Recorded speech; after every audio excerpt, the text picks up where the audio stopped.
A mí me encanta la historia porque me ubica, me da un punto de referencia.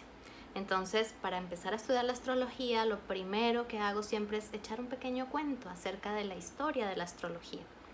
Eso es lo que vamos a hacer hoy. Vamos a conversar muy brevemente, muy esquemáticamente, para también entenderlo de forma didáctica, de dónde surge esto de la astrología, de dónde parte esta admiración y este estudio sistemático de las estrellas desde la más remota antigüedad. Acompáñenme en este viaje. Vamos a hablar específicamente de la historia de la astrología occidental, es decir, de nuestra civilización, porque sabemos que se puede rastrear el estudio de las estrellas a todas las culturas y civilizaciones del mundo, desde el más lejano oriente con la astrología china hasta los pueblos prehispanos con la astrología maya, que son temas súper apasionantes, pero hoy quiero que nos enfoquemos en la cultura occidental, es decir, toda esa información que nos llega a nosotros a través de los griegos y los romanos. Pero ellos a su vez lo recibieron de algún sitio, es decir, la cuna verdadera de nuestra civilización viene de Mesopotamia, de los caldeos, los babilonios. Y de hecho es de allí que parte la historia, porque ellos fueron los primeros en registrarla de manera escrita. Antes de ellos seguramente hubo conocimientos hermosos y enormes, pero no nos quedaron rastros. Es en esos pueblos entonces donde se genera la primera parte de la cultura sedentaria, donde las personas dejan de ser nómadas, cazadores y andar por ahí, por la vida, moviéndose de un sitio a otro, lo cual les cambiaba constantemente el punto de referencia desde donde miraban el cielo para establecerse en un solo sitio. Y ese proceso, precisamente el establecimiento de la sedentariedad, hace que ellos puedan tener un marco de referencia fijo para mirar las estrellas y poder entonces, quedándose quietos, observar el movimiento celeste y empezar a medir los ciclos, a medir el paso continuo y constante de los puntos estelares en el cielo. Pero el conocimiento no es estático. Eventualmente esas recopilaciones de conocimiento, de mediciones de tiempo, de espacio, fueron viajando y se fueron transmitiendo de los caldeos y los babilonios hacia Egipto, donde también había hace unos 4000 y pico de años una cultura que florecía y que también miraba al cielo. Entonces en Egipto se termina de estructurar, se termina de implementar más bien y de incluir algunos conceptos a esa primera base astrológica que generaron los caldeos, y un fragmento de ese conocimiento va a viajar hacia Oriente, hacia la India. A partir de allí se desarrolla todo lo que hoy conocemos como astrología védica, que en realidad es mucho más similar a la astrología que nosotros usamos de lo que nos podemos imaginar. La diferencia fundamental del marco astrológico que ellos usan es que emplean el zodiaco sideral y nosotros usamos el zodiaco trópico. Estos son tecnicismos en los que no vamos a entrar hoy, pero esa es realmente la única diferencia. Lo demás son los nombres que ellos le dieron tanto a los planetas como a los ciclos, etcétera, pues porque están adecuados a su cultura, pero esencialmente se refieren a los mismos cuerpos celestes que nosotros y tienen los mismos significados, generalmente. La otra parte de ese conocimiento que se terminó de recopilar allí en Egipto, donde recordemos que también había una colonia griega, se resguardó precisamente entre los griegos y los persas, que absorbieron gran parte de ese saber. Y son los persas quienes se encargan de resguardar ese conocimiento, porque después vinieron tiempos muy turbulentos donde se combatió el saber de muchas formas, se quemó la biblioteca de Alejandría, etc. Y gracias a los persas sobrevivió el saber astrológico. Ellos son quienes luego lo llevan hacia Europa en el medioevo, en la época de la colonia mora o la colonia árabe en Europa, en la península ibérica. Y ahí surgen autores como Guido Bonatti, como Leopold, por ejemplo, a rescatar tanto de la tradición griega a través de una serie de manuscritos como desde las fuentes persas y a establecer las bases de la astrología helenística tradicional, la astrología que siempre se trabajó en la antigüedad y que renació en esa época gracias al trabajo de esos autores. Posteriormente, en el medioevo, vienen autores como William Lilly, que crea un libro que se llama Astrología Cristiana, Y aquí vale la pena recordar que el conocimiento, el saber y toda la parte intelectual de esa época medieval y renacentista, sobre todo en la medieval, estaba totalmente centrado en la iglesia, en los religiosos, que eran los que tenían acceso a los libros porque eran los que sabían leer. Y dicho sea de paso, la iglesia no siempre ha estado peleada con la astrología. De hecho, la astrología ha sido base de muchas religiones alrededor del mundo y eso puede ser el tema de una clase muy especial, astrología y religión. Pero como hoy estamos hablando de historia, entonces tenemos que ver qué pasó después de ese renacimiento donde se empieza a redescubrir otra vez las bases tradicionales de la astrología. De ahí pasamos a la modernidad, pero ese paso a la modernidad fue un poco accidentado.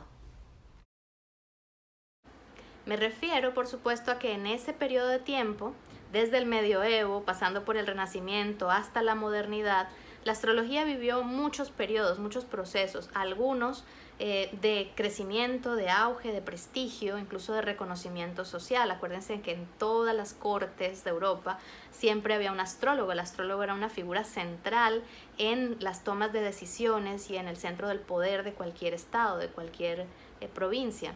Entonces, pero luego vino el periodo del racionalismo, a partir del siglo XVII, donde nuestra mentalidad occidental empezó a parcializarse por el lado izquierdo del cerebro, por todo lo que es medible, cuantificable, matemático, exacto, y ahí se divorciaron muchas de las grandes ciencias. De hecho, la astrología y la medicina siempre estuvieron unidas en una sola base. La alquimia, la magia eran parte de la química, de la física, era todo un conocimiento y un saber holístico, quizá un poco desordenado, quizá hacía falta, por supuesto, ese periodo de racionalismo para poder estructurar mejor las cosas, pero ese divorcio también ha traído muchos problemas que los vemos hoy, reflejados en un estilo de vida un poco desequilibrado y enfermo en la civilización que tenemos hoy actualmente, ¿no? Hoy en día.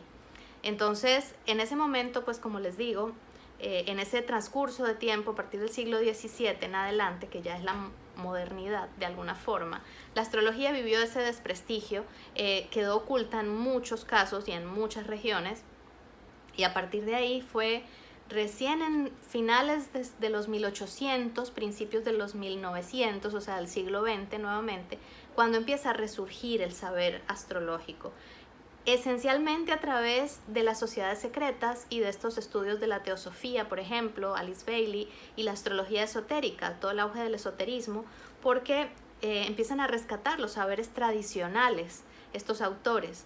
Pero también a partir de ya entrada la década de los 20, los 30 sobre todo, empiezan a surgir en los periódicos de Europa, que ya eran muy modernos en ese entonces, los horóscopos, por ejemplo, las tendencias generales para cada signo, y empezó a surgir algo que hoy se conoce como la horoscopía, que es una hija menor de la astrología. Los horóscopos realmente pertenecen a esa sección de la astrología que es la que habla para mucha gente de manera muy generalizada. Todavía nos gustan, todavía los usamos, pero realmente siempre hacemos énfasis e hincapié en que no son la astrología profunda, son un pedacito de la astrología que se ha popularizado. Después de eso viene lo que Alan White llamaría la astrología Mickey Mouse, que fue como el pop culture, la cultura pop de la astrología, donde empezó a resurgir de todo. Empezamos con los ingleses, que fueron una escuela seria, que ellos tomaron, eran sobre todo una serie de psicólogos y psicoanalistas que se metieron en este estudio. Recordemos que Jung, uno de los principales discípulos de Freud y exponentes del psicoanálisis, la psicología, que hoy en día se sigue practicando y que es cada vez más relevante, él era astrólogo también, él incursionó muchísimo en todos los temas de la fenomenología, de la astrología, y de hecho los test arquetípicos que él diseñó estaban basados en conceptos astrológicos y en mediciones astrológicas, y son test que hoy en día todavía se usan para tipificar ciertos rasgos de la personalidad. Entonces, probablemente las ciencias hoy en día, las psicologías, que es parte de las ciencias sociales y humanas, pretendan divorciarse un poco del tema de la astrología, pero estamos completamente interrelacionados, ¿no? Esto no es algo del conocimiento popular, me imagino que Jung fue muy criticado y de hecho fue de cierta forma como segregado y separado por Freud por haber incursionado en ese otro lado prohibido después de todo ese cúmulo de racionalismo que era el conocimiento no lineal o del hemisferio derecho del cerebro, ¿no? Pero de alguna forma no podemos negar esa herencia y no podemos negar que es parte de nuestra cultura hoy en día. Entonces, bien, tenemos que ahí empezó pues ese resurgir de la astrología, la escuela de los ingleses, Liz Green, Howard Sasportas y otros autores de esa época que le dieron un toque más psicológico a la astrología. De ahí surge la astrología psicológica o psicoastrología. Y empiezan a difundirse un poco más hacia Occidente. En Occidente viene sobre todo un libro, una autora, Linda Goodman. Ella crea un libro que se llama Los 12 signos y fue el boom, fue como algo grandísimo a nivel mediático, se distribuyó por todos los Estados Unidos, de ahí se tradujo a muchos otros idiomas y empezó a divulgarse la astrología desde un punto de vista muy superficial porque eran descripciones muy básicas de cada uno de los 12 signos del zodiaco, pero la gente necesitaba ese conocimiento, se identificaban, este es mi signo, nadie sabía de ascendente, nadie sabía nada de eso, era la astrología del signo solar básicamente. Y bueno, ahí también vino el descubrimiento de otros planetas ya desde antes del siglo XX con Urano, luego Neptuno, luego primero Neptuno, luego Urano, luego Plutón. Y entonces empiezan luego a resurgir temas arcaicos como Quirón, como los asteroides. Y bueno, se ha creado, mejor dicho, la astrología en este momento de la historia que tiene los fundamentos y se han recopilado con proyectos como el proyecto Insight, que es un proyecto de reestructuración de los textos griegos más antiguos, de la astrología, textos astrológicos griegos más antiguos. Entonces es un campo abierto a la investigación. Tenemos la mayor cantidad de conocimiento en la historia desde que se estableció el estudio del cielo y la astrología como tal. Y bueno, nuestro mismo desarrollo tecnológico como civilización, la unión, de la capacidad de unir diferentes saberes, de rescatar cosas del más remoto pasado y de proyectarlas hacia una nueva humanidad que está surgiendo, porque todo eso se tiene que ir actualizando y tiene que ir siendo pertinente para la humanidad de hoy en día. No es lo mismo esa astrología aplicada a una humanidad de hace 2000, 4000 años que a una humanidad contemporánea. Entonces, espero que este pequeño cuento acerca de la historia de la astrología les haya gustado, les haya motivado también a querer saber más, a conocer más acerca de esta ciencia. El próximo video va a ser acerca de los tipos de astrología que hay, porque existen diferentes tipos de astrología. ¿Ok? Entonces, bueno, nos vemos en el próximo.